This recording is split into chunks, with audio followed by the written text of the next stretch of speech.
Hi, you all. How are you?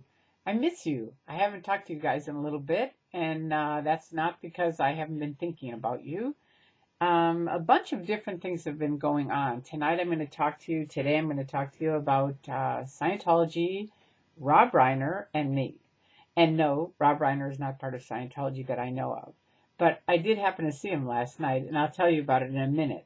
But first, I just want to update you on a few things that have gone on that people have asked me about. Anon Sparrow, who is an ex-Scientologist, someone who's been picketing Scientology, has been in the news recently due to just different things that have happened to him. I'm not going to really go into it anymore. And that's for legal reasons. I don't really want to be talking about him. I think my message to him has always been get an attorney. That's it. Go through your attorney. That's really all that needs to be discussed at this point, is whatever his attorney says needs to be discussed, but not us all, chatting about him and putting up videos about what he did and this kind of stuff. I don't think is a great idea at this point. At this point, I mean, he's been a very peaceful picketer who has been trying to expose the abuses of the Church of Scientology, and that's all I'm going to say about it, is that I wish him well. As far as myself communicating with various different people, some people are worried that I'm going to go back into Scientology. Don't worry about that.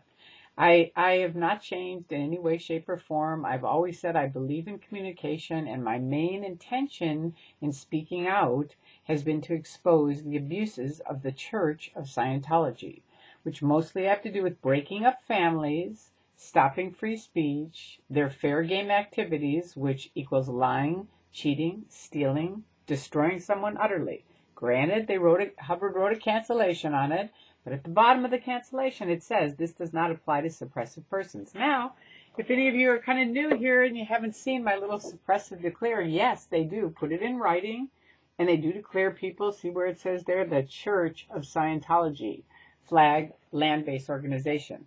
They declare you suppressive, they put it in writing, and way at the back it says, her only terminal is the International Justice Chief via the Continental Justice Chief. Now, the minor point on that is they won't talk to me. So it's really a scam. Okay, the Church of Scientology is going down, and DM, you know it. I've told you for 10 years now, you can run, but you cannot hide. And you know what? Karma, I've told you this too, because you can do all kinds of nasty things to me, but karma is going to catch up with you, because I have nothing to do with that, but you have everything to do with it. I mean, I have to do with my own karma, but as far as you hurting me, I don't have anything to do with karma coming back to you, except to remind you it is going to, and it's going to bite you in the ass big time. And I think it already is. So thank you to everybody who is speaking out and helping expose the abuses of the Church of Scientology. Now, what does all this have to do with Rob Reiner? Okay, here's the deal. I believe in having fun. It's part of my mother's she raised me on that, take time to smell the roses. Go out, have fun, enjoy today. Because you don't know what's going to be happening tomorrow, and yesterday's already gone. So you only have really right now to do something cool, right? So I try to do as many things as I can. And last night, Rob Reiner was at the Egyptian Theater, which I've mentioned to you guys more than once, is an excellent, if you live in Los Angeles, it is one of the best deals in town. Because they show a lot of different movies, and then they have people just like Rob Reiner, or people, I saw Kim Novak 2 weeks ago, who was fantastic. She's 77 years old, adorable, really fun, and they let them talk for like 30 minutes, and you have a Q&A, so you can actually ask them questions. They talk about the movie, and I'm going to tell you a little bit about what Rob Reiner said to me, or said to us.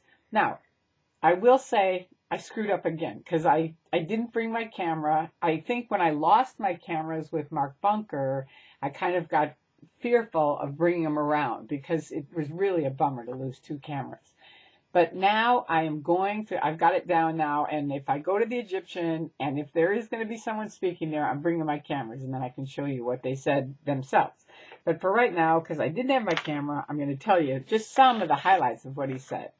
First of all, as a director, he's really nice. I was in the first row. I stood up when he came walking in. He shook my hand. It was really great. He's just a really, really nice person. And everybody, the house was filled. I mean, everybody was thrilled to see him. He sat down and he said that he just gave us some things about Stand By Me. If you haven't seen the movie, it's a really good thing to watch. I put a little trailer here so you can see some of the things. But it basically, he said, is it's based on Stephen King's novel, The Body, right? And it's sort of Stephen King's life, he said. Stephen King actually knew 3 of his friends who were killed.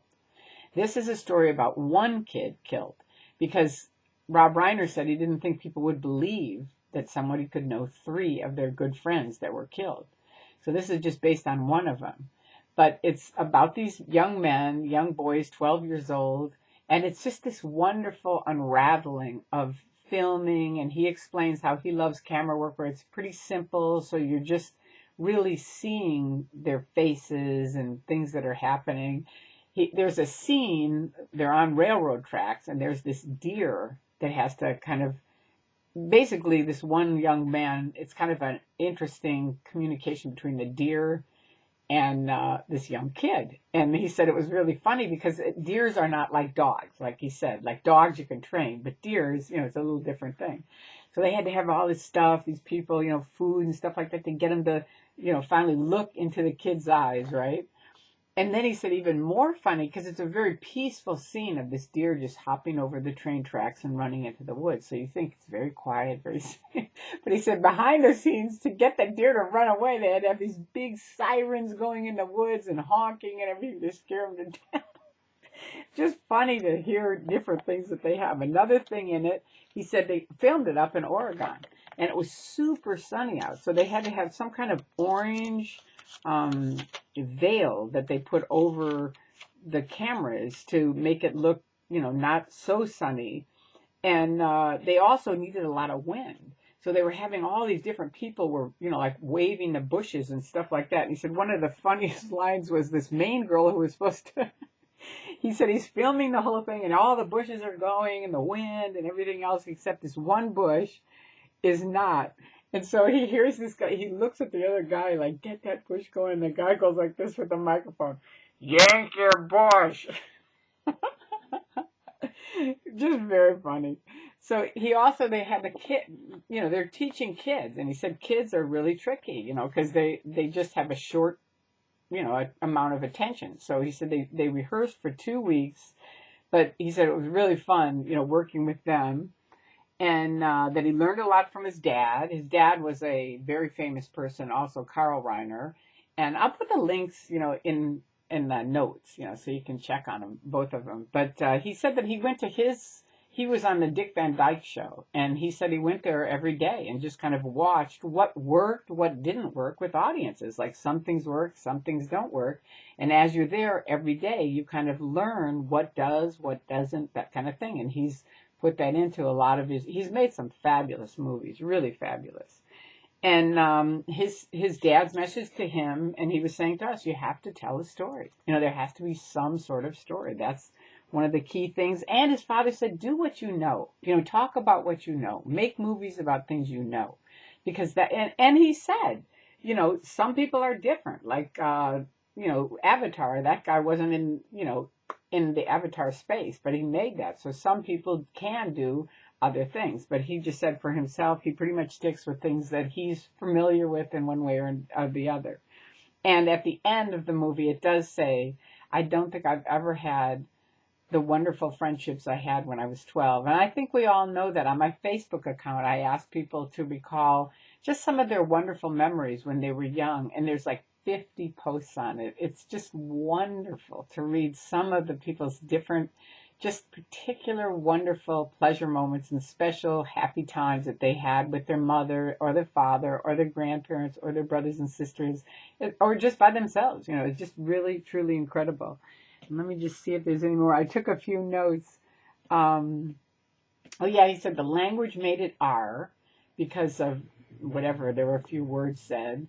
But so they were a little worried people wouldn't come, and they weren't worried young kids would come. And he's the same with his new movie, which is coming out tonight, Flip. And I told him personally, directly, I said, I'm going to make a video and talk about this. Because he said, now, with the movies the way they are, you have to hit it. Like this weekend, now, it's coming out, and it's either going to hit it or that's it. They just shelf it. So if you can and you're going to the movies, go see it. This guy's a great guy. I would really love to help him get more people to go to Flip. It sounds like he said if you like this movie, which I love, Stand By Me, he said you're going to like Flip. So I think it's a really good movie to go to, and I hope that you enjoyed hearing a little bit about it. And for everybody else, if you had something else you'd like me to do a series on, send me a private message because I enjoy doing the Escape series. And if you have something else that you're interested in, please let me know. And in the meantime, have a fantastic weekend and do something fun wherever you are. There is things to enjoy no matter where you live. You may not be able to see Rob Reiner, but you know what? I promise you I could come there and find some fun stuff for us to do. So just do that. Go out and look. Use the Zini Red Top routine. That's my mother. Her name was Inez Potter, and we used to always call her Zini Red Top, which is her name backwards. So use her routine. Go have some fun. All right? I love you. Peace out. And I will talk to you soon. Bye-bye.